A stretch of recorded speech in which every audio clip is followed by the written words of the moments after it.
আসসালামু আলাইকুম। মনিরা ইসলাম হাবিবা পেজ থেকে আপনাদের স্বাগত। সবাই কেমন আছেন? আশা করি ভালো আছেন।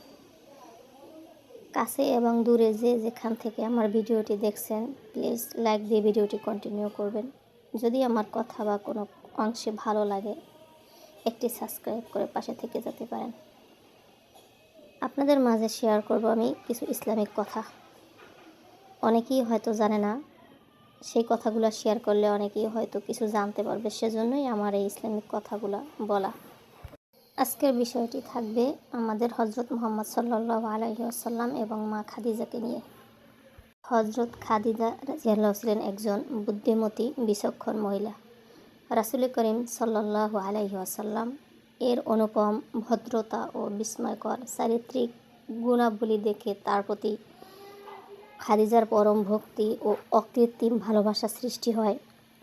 ফলে খাদিজা রাদিয়াল্লাহু নিজেই ইচ্ছা পোষণ করলেন যে যদি নবীজি সম্মত হন তাহলে তার সাথেই তিনি বিবাহ বন্ধনে আবদ্ধ হয়ে যাবেন। রাসূলুল্লাহ সাল্লাল্লাহু আলাইহি ওয়াসাল্লাম 21 বছর বয়সে হজরত খাদিজা রাদিয়াল্লাহু এর সঙ্গে বিবাহ বন্ধনে আবদ্ধ হন। তখন হজরত খাদিজা রাদিয়াল্লাহু এর বয়স ছিল 40 বছর, আর কোনো বর্ণনা মতে 45 বছর। যাই হোক, নবীজির সাথে খাদিজার বিবাহের অনুষ্ঠানের কথা। রাসূল সাল্লাল্লাহু আলাইহি ওয়াসাল্লামের বিবাহ অনুষ্ঠানে আবু তালিব উপস্থিত হয়েছিলেন। আবু তালিব বিবাহের খুতবা পাঠ করতেন। খুতবায় আবু তালিব রাসূল সাল্লাল্লাহু আলাইহি ওয়াসাল্লাম সম্পর্কে যে কথাগুলো বলেছিলেন, যার অর্থ নিম্নরূপ: ইনি হচ্ছেন আব্দুল্লাহ পুত্র মুহাম্মদ। ধন সম্পদ দিক দিয়ে তিনি দরিদ্র হলেও ভদ্রচিত চরিত্র ও পরিপূর্ণ গুণাবলীর দিক থেকে যাকেই তার সম্মুখে দাঁড় করানো হবে তার থেকেই তিনি উন্নত বলে প্রমাণিত হবেন। কেননা ধন সম্পদ এক ধরনের বিলীয়মান ছায়ামাত্র এবং ক্ষণস্থায়ী বস্তু বিশেষ, যা আজ আছে তা কাল নেই। আর মুহাম্মদ সাল্লাল্লাহু আলাইহি ওয়াসাল্লাম, যার বংশমর্যাদার কথা তোমরা সকলেই জানো, তিনি আজ খুয়াইলিদের কন্যা খাদিজাকে বিবাহ করতে যাচ্ছেন।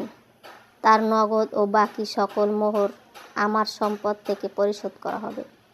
আল্লাহর শপথ, ভবিষ্যতে তিনি বড় সম্মান ও মর্যাদাশীল হবেন।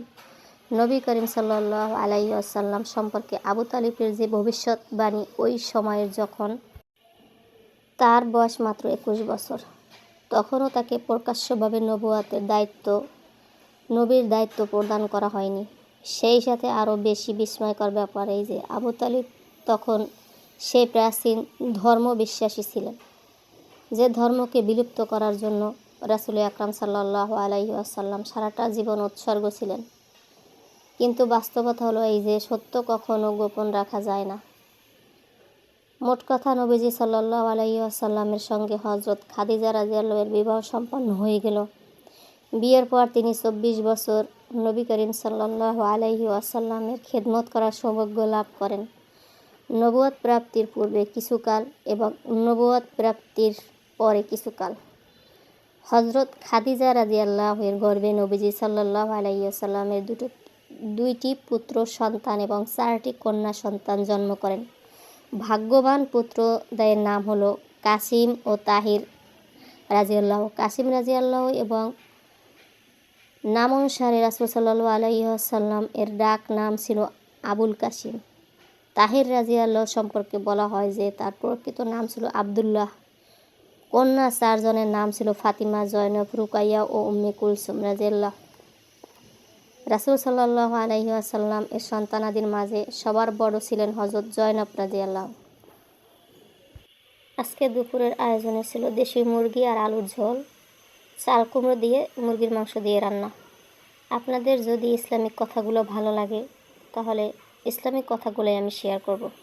আমি চাই যাতে অনেকেই জানে না, কিছু শিখুক, জানুক, সেজন্যই শেয়ার করা। আজকে এ পর্যন্তই। সবাই ভালো থাকবেন, সুস্থ থাকবেন, সবার প্রতি খেয়াল রাখবেন। আসসালামু আলাইকুম, আল্লাহ হাফেজ।